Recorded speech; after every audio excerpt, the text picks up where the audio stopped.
The largest part of the Auschwitz camp complex was Auschwitz II-Birkenau. Its construction began in the autumn of 1941 on the site of the village of Brzezinka, which had been cleared of its Polish residents by German authorities. The first prisoners were placed there in March 1942. The camp itself was never fully completed. Its grounds were divided into many smaller sections, each serving a different function. The oldest part was designated with the symbol B1. Already in October 1941, construction began on brick barracks using bricks taken from demolished homes belonging to the displaced Polish inhabitants of nearby villages. Soon after, prefabricated wooden barracks were installed, structures originally built as military horse stables. The first completed section was B1B. In March 1942, a group of Soviet prisoners of war and other inmates transferred from the main Auschwitz camp were placed there. In August of the same year, female prisoners were brought into section B1A. 1 year later, after the men were moved to another area, section B2D, both B1A and B1B became part of the women's camp. A hospital for women was also established in B1A. The second main part of the camp, sector B2, consisted of 7 smaller sections, all built with wooden barracks.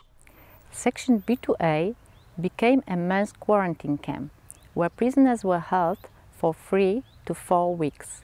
Officially, the purpose was to isolate those suspected of carrying infectious diseases, but in practice it served to terrorize the prisoners and instill camp discipline. Those who survived quarantine were later sent to other parts of the camp.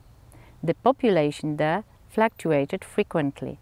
Initially, more than 7,000 prisoners were held there, but by spring 1944, there were times when the number dropped down below 1,000.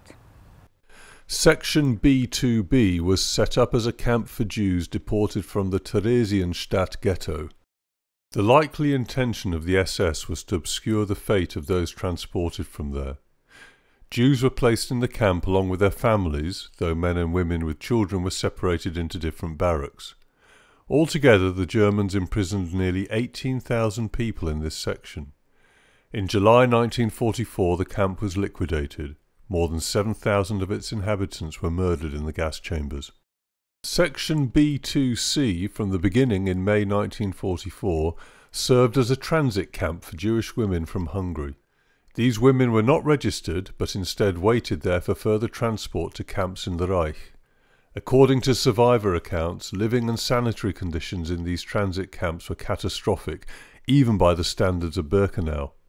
In October 1944, the camp was liquidated and the women remaining there were incorporated into the main women's camp. Section B2D became, in July 1943, the main men's camp in Birkenau. At that time, the prisoners from B1B were transferred there. The prisoners were housed in part of the wooden barracks within B2D. On average, between 8,000 and 12,000 men were held in this section. 2 of the barracks, occupied by prisoners from the Penal Company and the Sonderkommando, were further isolated from the rest of the camp. In section B2E, the SS created, in February 1943, the so-called Zigeunerlager, or gypsy camp, for Roma and Sinti people deported to Auschwitz. Roma families were not separated, they stayed together in the same barracks regardless of gender or age. Prisoners were allowed to wear civilian clothing, and only some were periodically forced to work.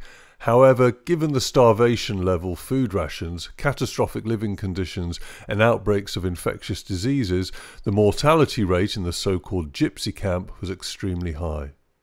Between March 1943 and June 1944, it exceeded 60%. On the night of August 2nd to 3rd, 1944, some 4,300 remaining prisoners were murdered in the gas chambers, and the family camp was liquidated. Section B2F was turned into the men's camp hospital. Prisoners called it the hall to the crematorium, or the waiting room for the gas. It consisted of 17 wooden barracks, along with washrooms and latrines. Sick prisoners were held in various wards: surgical, internal, dermatological and infectious diseases.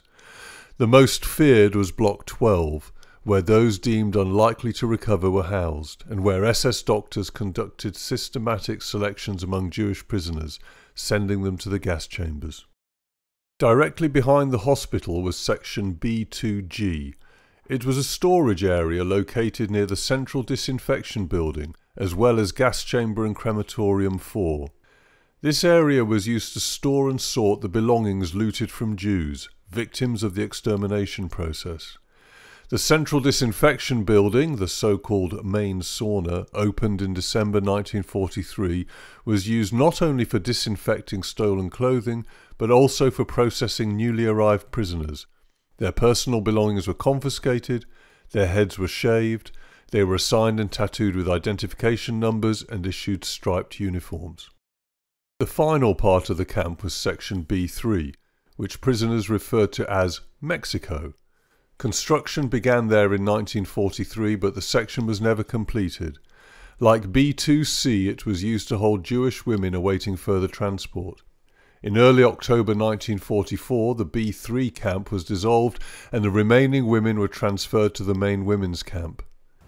On the expansion plans of the camp, dating from mid-1942, Section B4 is still visible, which was intended to accommodate approximately 200,000 prisoners.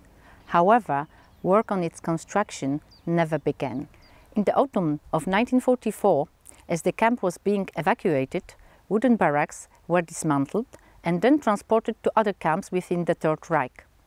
After the camp was liberated on January 27, 1945, sick prisoners and prisoners who were too weak to evacuate remained in Auschwitz II-Birkenau. They were later transferred to field hospitals.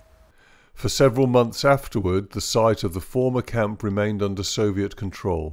Then, in April 1946, at the initiative of survivors, efforts began both to preserve the grounds and to establish a museum.